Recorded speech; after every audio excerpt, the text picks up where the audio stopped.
कर्मण्येवाधिकारस्ते మా ఫలేషు కదాచన మా కర్మ ఫల హేతుర్భూ మా తే సంగోస్త్వ కర్మణి అని. కర్మయోగం ఎలా చేయాలి అనేటువంటిది భగవంతుడు ఇక్కడ శ్రీకృష్ణ భగవానుడు ఇక్కడ మనకి చాలా క్లియర్ గా చెప్పారు. నిన్న ఏం చెప్పుకున్నాం మనం? కర్మని గురించి చెప్పుకున్నాం. 5 కర్మలు, కామ్య కర్మలు, తర్వాత నిషిద్ధ కర్మలు, ప్రాయశ్చిత్త కర్మలు, నిత్య కర్మలు, నైమిత్తిక కర్మలు అని. ఇవన్నీ కూడా మీరు చేయండి లేదా మానేయండి లేదా వేరే విధంగా చేయండి. దాని గురించి మీకు దానికి రావాల్సినటువంటి ఫలం ఏదైతే రావాలో వస్తుంది, చేయకపోతే రాదు, వేరే విధంగా చేస్తే కూడా రాదు. శాస్త్రంలో చెప్పినట్లు చేస్తేనే మనకి దాని యొక్క ఫలం అనేటువంటి వస్తుంది. బట్ నిత్య కర్మలు నైమిత్తిక కర్మలు తప్పనిసరిగా చేయవలసిందే అని చెప్పాము కదా. నిత్య కర్మలు ఏమిటి? బ్రహ్మయజ్ఞం, దైవయజ్ఞం, పితృయజ్ఞం, తర్వాత అతిథి యజ్ఞం, చివరిది భూత యజ్ఞం. ఈ పంచమహాయజ్ఞాలు అన్నారు. ఈ పంచమహాయజ్ఞాలు చేయడం వల్ల పంచమహా పాపాలు పోతాయి. మన పాపాలు పోవటానికి ఈ ప్రతిరోజు కూడా మనం ఈ పంచమహాయజ్ఞాలు చేసినట్లయితే మన అకౌంట్ లో ఉన్నటువంటి పాపం కాస్త చేసినట్లుగా పోతుంది. కాబట్టి తప్పనిసరిగా చేయాలి. అందుకని నిత్య కర్మ అన్నారు. దైవయజ్ఞం, తర్వాత బ్రహ్మయజ్ఞం, పితృయజ్ఞం, తర్వాత అతిథి యజ్ఞం, చివరిది భూత యజ్ఞం. ఈ 5 యజ్ఞాలు గుర్తుపెట్టుకోవాలి. పంచమహాయజ్ఞాలు అన్నారు. ఆ విధంగా అలా పాపాలు పోగొట్టడం అనేటువంటిది చాలా చాలా ముఖ్యం. అది అందరూ చేస్తున్నట్లయితే పోతాయి అని మనం ఈ విధంగా. తర్వాత ఇంకోటి ఏంటంటే నిత్య కర్మ కాకుండా నైమిత్తిక కర్మలు ఉన్నాయి. నైమిత్తిక కర్మ అంటే అప్పుడప్పుడు చేసేటువంటి పండగలు, తర్వాత మన పుట్టిన దగ్గర నుంచి చనిపోయేంత వరకు చేసేటువంటి సంస్కారాలు, షోడశ సంస్కారాలు అంటే 16 సంస్కారాలు మన ఈ శరీరానికి జరగాలన్నమాట. జీవుడికి అనేది శరీరం అంటే లోపల ఉన్నటువంటి జీవుడు సంస్కరింపబడాలి. అందుకని 16 షోడశ కర్మలు అనేటువంటివి తెలుస్తాం. పుట్టినప్పుడు పేరు పెట్టడం, బాలసార చేయడం, అవన్నీ కూడా మీ అందరికీ తెలుసు. అలాగే చివరికి అంత్యక్రియలు, చనిపోయినప్పుడు అంత్యక్రియలు, ఈ మధ్యలో ఉన్నటువంటివన్నీ కూడా మీకు తెలుసు. నాకు ఎక్కువ టైం లేదు కాబట్టి ఇంతవరకు. తర్వాత మన కర్మని అనేటువంటి చెప్పుకున్నాం. కర్మని ఏవ అధికార. అధికార అంటే నేను ఒక పని చెప్తాను, మీరందరూ కూడా నేను చప్పట్లు కొట్టారు కదా, కొంతమంది కొట్టలేదు, కొంతమంది ఇలా కొట్టారు. కాబట్టి ఏమిటి ఇక్కడ? మీరు చెప్పినంత మాత్రాన చేయాలని ఏమీ రూల్ లేదు. మీరు చేయొచ్చు లేదా మానేయచ్చు, వేరే విధంగా చేయొచ్చు. ఇది అధికారం అంటే. ఈ రెండింటి గురించి చెప్తున్నాం, కర్మని అండ్ అధికార. ఆ 2 పదాలని వివరించి చూసాం.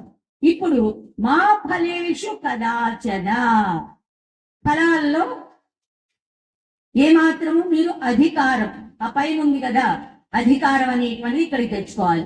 ఫలాల్లో అధికారం పెట్టుకోవద్దు అని అన్నారు. ఫలాల్లో అధికారం అంటే ఏంటి? ఇక్కడ మనకి ఫలాలు ఎన్ని రకాలు ఉన్నాయి చాలా మందికి తెలియదు కదా. మనం ఏదైనా ఒక పని చేసామంటే దానికి 4 రకాలైనటువంటి ఫలితాలు వస్తాయి. ఏమిటది? అనుకున్నట్లుగా, అనుకున్న దానికన్నా లాభము, అనుకున్న దానికన్నా నష్టము, అనుకున్న దానికన్నా పూర్తిగా వ్యతిరేకం. 4 రకాలైనటువంటి ఫలాలు. మనం చేసేటువంటి కర్మకి 4 రకాలైనటువంటి ఫలాలు ఏదో రకంగా వస్తాయి. మనం చేసినటువంటి కర్మని బట్టి, భావాన్ని బట్టి. అర్థమైందండి? సరైన కర్మలు, సరైనటువంటి భావన, దాన్ని కర్మయోగం అన్నారు. Proper actions, proper attitude. అర్థమైందండి? ప్రాపర్ యాక్షన్ అంటే వైదిక కర్మల్ని, ప్రాపర్ యాక్షన్స్ అని అన్నారు. తర్వాత ప్రాపర్ యాటిట్యూడ్, భావన, సరైనటువంటి భావనతో చేయడం అనేటువంటిది కర్మయోగం. ఓకేనండి? మా ఫలేషు కదాచన, ఫలాల్లో అధికారం పెట్టుకోవద్దు అన్నారు.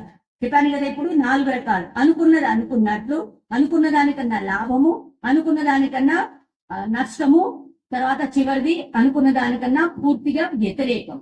4 రకాలైనటువంటి ఫలితాలు గుర్తుపెట్టుకోవాలి అందరూ కూడా. ఒకటి ఎగ్జాంపుల్ చెప్పుకుందాం. నేను రైల్వే స్టేషన్కి వెళ్ళాలి, ట్రైన్ అందుకోవాలి. అందుకని నేను రైల్వే స్టేషన్కి వెళ్ళాను, చక్కగా నేను ట్రైన్ అందుకోగలిగాను, చక్కగా వెళ్ళిపోయాను. ఇది అనుకున్నది అనుకున్నట్లు. ఓకే, అర్థం చేసుకోండి ఎగ్జాంపుల్. రెండోది ఏంటి, అనుకున్న దానికన్నా లాభం. నేను ఇలా బయటకు వెళ్తున్నాను, మన సత్యనారాయణ గారు వచ్చారు, లేదా చిల్లా రామకృష్ణ గారు కనిపించారు. ఆయన కనిపించడాన్ని అమ్మ ఆయన కారులో దిగారు. అమ్మ ఎక్కడికి వెళ్తున్నారు అని అడిగారు. ఇలా నేను విజయనగరం వెళ్తున్నానండి, అక్కడికి వెళ్ళాలంటే అమ్మ నేను కూడా అక్కడికే కదా, రెండు రెండు రెండు అని చెప్పి నన్ను కారులో తీసుకెళ్లారు. నేను మామూలుగా ట్రైన్ లో వెళ్ళాలి, ఆ ట్రైన్ కి మరి ఖర్చు అవుతుంది కదా, అలాంటిది ఏమీ లేకుండా చక్కగా చిల్లా రామకృష్ణ గారి యొక్క కారులో వెళ్ళిపోయాను. ఎంత లాభం నాకు, ఎక్కడన్నా పని ఉండి ఆగాలంటే ఆగొచ్చు. ఆ విధంగా ఎంతో స్పీడ్ గా కూడా ఎక్కడ ఆగకుండా కూడా వెళ్ళిపోవచ్చు, ట్రైన్ కన్నా ముందుగానే వెళ్ళిపోవచ్చు. లాభమా కాదా? అది లాభం. మొదటిది అనుకున్నది అన్నట్టుగా అది అలా అన్నా వెళ్ళొచ్చు, లేదా రెండోది ఈ విధంగా కారులో ఎవరన్నా మనం తీసుకెళ్తే అది మనకు లాభం. తర్వాత నష్టం. నేను వెళ్ళాను ట్రైన్ దగ్గరికి, కానీ నేను బ్రిడ్జి మీద ఉన్నాను, కిందికి దిగే లోపల ట్రైన్ కదిలిపోయింది, వెళ్ళిపోయింది. నష్టమా కాదా? నేను కొనుక్కున్నటువంటి టికెట్ కానీ రిజర్వేషన్ కానీ వేస్ట్ అయిపోయినాయా లేదా? కాబట్టి నష్టమా కాదా? ఈ విధంగా నష్టం. మనం చేసే పనులకి ఈ విధమైనటువంటి నష్టాలు కూడా వస్తూ ఉంటాయి. ఇలా లాభాలు అనుకున్నది అనుకున్నట్టుగా జరుగుతుంది. చివరిది ఏమిటి, నాలుగోది ఏంటంటే పూర్తిగా వ్యతిరేకం. నేను అలా దిగాను, ఆటో దిగాను, రైల్వే స్టేషన్ క్రాస్ చేయాలి, ఇంతలో ఒక ఆటో వచ్చింది, నన్ను గుద్దేసింది. ఓకే, ఏమయ్యాను? గోవిందా అయిపోయారు. దీన్ని ఏమంటారు? పూర్తిగా వ్యతిరేకమైనటువంటి ఫలితం. అర్థమైంది కదా? అనుకున్నానికి అనుకున్నట్లు ఫలితం. నేను హాయిగా విజయనగరం వెళ్ళిపోవటం, లేదా రెండోది విజయనగరం చిల్లా రామకృష్ణ గారితో వెళ్ళడం కారులో, అది లాభం. తర్వాత నష్టం ఏంటంటే ట్రైన్ మిస్ అయ్యాను, అది నష్టం. పూర్తిగా వ్యతిరేకం ఏంటంటే నాకు యాక్సిడెంట్ అయింది, లేదా కాళ్ళు విరిగినాయి, లేదా చనిపోయాను. ఈ విధమైనటువంటి 4 రకాలైనటువంటి ఫలితాలు ఏ కర్మ చేసినా ఇందులో 4 ఏదో ఒకటి వస్తుందన్నమాట. ఈ విధమైనటువంటి ఫలితాల గురించి మా ఫలేషు కదాచన. అందుకని ఈ ఫలాల్లో అధికారం పెట్టుకోవద్దు అని అన్నది. నిజానికి కర్మయోగం అంటే ఏంటంటే 2 డెఫినేషన్స్ ఇచ్చారు. ఒకటి కర్మసు కౌశలం, తెలుసు కదా, 2వ అధ్యాయంలోనే మనకి 47వ శ్లోకం గురించి చెప్పుకున్నాం. 48, 49, 50 శ్లోకాల్లో కర్మసు కౌశలం, కర్మల్ని చాలా నైపుణ్యంతో చేయడం, అది ఏమిటో చూద్దాం. రెండోది ఏమిటి, సమత్వం యోగ ఉచ్యతే. సమత్వం యోగ ఉచ్యతే అన్నారు. సమభావం అన్నమాట, సమభావంతో చేయడం అనేటువంటిది. ఏమిటనంటే ఒక కర్మని మనం చేసేటప్పుడు సమభావంతో చేయడం అనేటువంటిది కుదరదు. సమభావం అంటే ఇక్కడ ఏంటంటే ఏది వచ్చినా దాన్ని స్వీకరించగలగటం అన్ని, అంటే నాకు నష్టం వచ్చినా లాభం వచ్చినా దాన్ని సమంగా స్వీకరించడం అనేటువంటి దాన్ని ఇక్కడ సమత్వం అని అంటారు. ఆ విధంగా కర్మలలో సమత్వం అనేటువంటిది కుదరదు. మరి ఎందులో సమత్వం కుదురుతుంది అని అంటే, ఎందులో సమత్వం కుదురుతుంది అని అంటే ఫలాల్ని స్వీకరించడంలో మాత్రమే సమత్వం అనేటువంటిది కుదురుతుంది. ఎలా అంటే, నేను చేసినటువంటి కర్మకి అనుగుణంగా నేను పాపకర్మ చేస్తున్నానో పుణ్యకర్మ చేస్తున్నానో దానికి అనుగుణంగా నాకు ఫలితం వస్తుంది. ఇందాక చెప్పాను కదా, అనుకున్నది అనుకున్నట్లుగా, అనుకున్న దానికన్నా లాభం, అనుకున్న దానికన్నా నష్టం, అనుకున్న దానికన్నా పూర్తిగా వ్యతిరేకమైనటువంటి ఫలాల్లో ఏదో ఒకటి వస్తుంది. నేను చేసినటువంటి పాపకర్మ లేదా పుణ్యకర్మను బట్టి ఈ ఫలితాలు అనేటువంటి ఉంటాయి, మీ అందరికీ తెలుసు. కాబట్టి నాకు వచ్చినటువంటి ఫలాన్ని ఎలా స్వీకరించాలి? నేను కర్మ చేశాను, కానీ దానికి పూర్తిగా వ్యతిరేకమైనటువంటి లేదా నష్టం అనేటువంటిది జరిగింది. మీరందరూ కూడా చాలా మంది వ్యాపారస్తులు కాబట్టి మీకు నష్టం వచ్చింది అనుకోండి, అయ్యో నా కర్మ నష్టం వచ్చిందే అని అలా తిట్టుకోవడం. ఎందుకంటే అది మీరు న్యాయంగా ధర్మంగా చేస్తే దానికి అనుగుణమైనటువంటి ఫలితం వచ్చేది. కానీ అక్కడ అన్యాయం అనేటువంటి ఆ భావంతో చేయడం వల్ల మీకు ఎటువంటి ఫలితం వస్తుంది? నష్టం అనేటువంటిది వస్తుంది. మరి ఆ నష్టం కానీ లేదా లాభం కానీ దాన్ని ఏ విధంగా స్వీకరించాలి? ఏదొచ్చినా, ఈ 4 ఏదొచ్చినా, మొదటిదేమో అనుకున్నది అనుకున్నట్లు, రెండోదాన్నేమో లాభం అన్నారు, దీన్నే రాగము అని అన్నారు. బాగా గుర్తు పెట్టుకోండి. రాగద్వేషాలు అంటూ ఉంటారు కదా. రాగం అంటే అనుకున్నట్లుగా అనుకున్న దానికన్నా లాభం అనేటువంటిది రాగం. తర్వాత అనుకున్న దానికన్నా నష్టము, పూర్తిగా వ్యతిరేకం, దీన్ని ద్వేషం అంటారు. ఇందులో ఎవరికి ఏది ఇష్టం చెప్పండి? ఇది ఇష్టమా? అందరికి మొదటిదే ఇష్టం కదా. ఎందుకని? అందరికి అనుకున్నదాన్ని అనుకున్నట్లుగా రావాలి, లేదా లాభం అన్నా రావాలి, కానీ నష్టం కానీ పూర్తిగా వ్యతిరేకం కానీ ఎవరికి ఇష్టం ఉండదు. కానీ ఈ రెండిట్లో ఏది వచ్చినా భగవంతుడు ఏం చెప్తున్నాడు? మనం చేసినటువంటి కర్మకి అనుగుణంగా ఫలితం వస్తుంది. కాబట్టి అది ఎక్కడి నుంచి వస్తోంది? ఎవరు ఇచ్చేవాళ్ళు? ఎవరో ఇస్తున్నారు. మనం చేసినటువంటి రైట్ అండ్ రాంగ్ కర్మలకి అనుగుణంగా ఫలం అనేటువంటిది వస్తోంది అని అంటే అది భగవంతుడి నుంచి వస్తోంది. కాబట్టి అటువంటి భగవంతుడి దగ్గర నుంచి వచ్చినటువంటి ఫలితాన్ని ఏ విధంగా తీసుకోవాలి? భగవంతుడా, నీ యొక్క ప్రసాదం ఏమన్నారు? ప్రసాద బుద్ధితో తీసుకోమన్నారు. అర్థమైందండి? ప్రసాదం. మనం ఏదన్నా ఇస్తే ఏం చేస్తాం? తీసుకుంటారు. కొంతమంది నాకు వద్దండి తీపి, నేను ఆల్రెడీ తీపి అయిపోయాను, షుగర్ ఉంది అని వద్దంటారు. అయ్యయ్యో ఇది తిరుపతి లడ్డు అండి అన్నాను అనుకోండి, ఏం చేస్తారు? అమ్మో తిరుపతి లడ్డునా, ఇవ్వండి అని తీసుకుని కళ్ళకి అద్దుకుని మరీ తింటారు. ఏమన్నా దానిలో ఉన్నటువంటి ఏమన్నా మారిందా? క్యాలరీస్ ఏమీ మారలేదు కదా. అది తిరుపతి లడ్డు అయినా మామూలు లడ్డు అయినా ఒకటే, క్యాలరీస్ లో ఏమీ లేదు.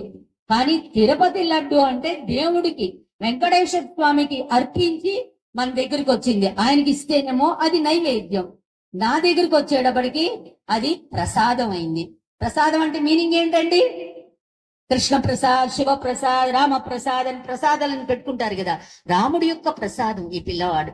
కాబట్టి దాన్ని ఎలా తీసుకోవాలి? భగవంతుడి యొక్క ప్రసాదంగా స్వీకరించాలి. నా కర్మ ఇటువంటి మొగుడు వచ్చాడు అనుకోవడానికి లేదు. ఎందుకని?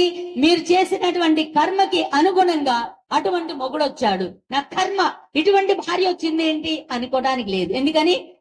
మీరు చేసినటువంటి కర్మకి అనుగుణంగా అటువంటి భార్య, అటువంటి పిల్లలు వచ్చారు.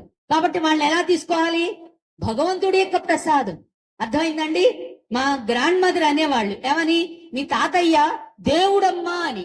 చిన్నప్పుడు అంటే తాతయ్య దేవుడు ఎలా అవుతాడు అనుకున్నా. కానీ శాస్త్రం దగ్గరికి వచ్చి శాస్త్రం చదువుకున్న తర్వాత నాకేం తెలిసిందో తెలుసండి? మనందరం కూడా భగవత్ స్వరూపులం అని. నిన్న చెప్పాను కదా ఏమని? సో కామయత బహుశ్యాం ప్రజా ఏయేతి సతపో తప్యత సతపస్తత్వ ఇదగం సర్వమసృజత ఇది సృష్ట్వా తదేవానుక్రావిశత్. అన్ని సృష్టించి అన్నిట్లోనూ తాను చేరిపోయాడు, దూరిపోయాడు, ఆయన ప్రవేశించాడు. కాబట్టి అన్ని కూడా భగవత్ స్వరూపమే. కాబట్టి భార్య దేవుడా కాదా? భర్త దేవుడా కాదా? పిల్లలు దేవుళ్ళా కాదా? అర్థమైందండి? కాబట్టి అందరిలోనూ దేవుణ్ణి చూడగలగాలి. ముందు ఎక్కడ? చారిటీ బిగిన్స్ ఎట్ హోమ్ కదా. మన ఇంటి నుంచే మొట్టమొదటి దానం అనేటువంటిది చేయగలగాలి. నా పెళ్ళానికి డబ్బులు ఇవ్వను, బయట వాళ్ళకి ఇస్తాను గాని అలా అంటే కుదరదు. ముందు భార్యకి, పిల్లలకి, వాళ్ళకి ఖర్చు పెట్టగలగాలి. తర్వాత బయట వాళ్ళకి ఇవ్వటం అనేటువంటిది, దానం అనేటువంటిది జరగాలి. కాబట్టి ఇక్కడ అందరిలోనూ భగవంతుడు ఉన్నాడు. కాబట్టి భగవంతుడి యొక్క ప్రసాదం. ఇగో భార్య భగవంతుడి యొక్క ప్రసాదం, భర్త భగవంతుడి యొక్క ప్రసాదం, అత్తగారు కూడా భగవంతుడి యొక్క ప్రసాదం, కోడలు కూడా భగవంతుడి యొక్క ప్రసాదం, అందరూ కూడా భగవంతుడి యొక్క ప్రసాదం. అందుకనే మనం దేవాలయంలో రాళ్ళు పెట్టుకుని పూజ చేస్తున్నాం అనుకుంటున్నారు. కానీ భగవంతుడిని ఆ రాయిలోకి లేదా నీటిలోకి, మట్టిలోకి ఆహ్వానించి ఆయనకి మన కృతజ్ఞత తెలుపుతున్నామని నిన్న చెప్పుకున్నాం. ఆ విధంగా అందరిలోనూ భగవంతుడు ఉన్నాడు. కాబట్టి ఆ భగవంతుడిని చూడటానికి మనం ప్రయత్నం అనేటువంటి చేయాలి.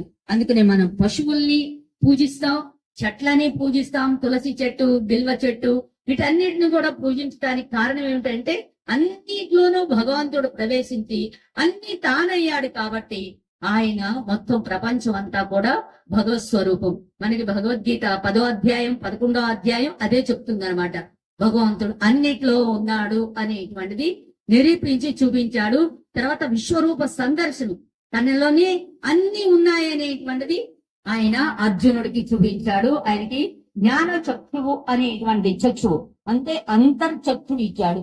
అలాగే మనందరం కూడా ఆ అంతర్చక్షువుతో మనం చూసినట్లయితే మనకి అంతా భగవత్ స్వరూపమే కనిపిస్తుంది. లేకపోతే వీళ్ళేమో చెడ్డవాళ్ళు, వీళ్ళు మంచివాళ్ళు అనేటువంటి రాగద్వేషాలతో మనం చూడటం అనేటువంటి జరగడం వల్ల మనకి అంతా కూడా రాగద్వేషాలు అనేటువంటివి పెరిగిపోతాయి. వాటిని తగ్గించుకోవడం కోసమే మనకి ఈ విధంగా భగవంతుడు చెప్పాడనమాట.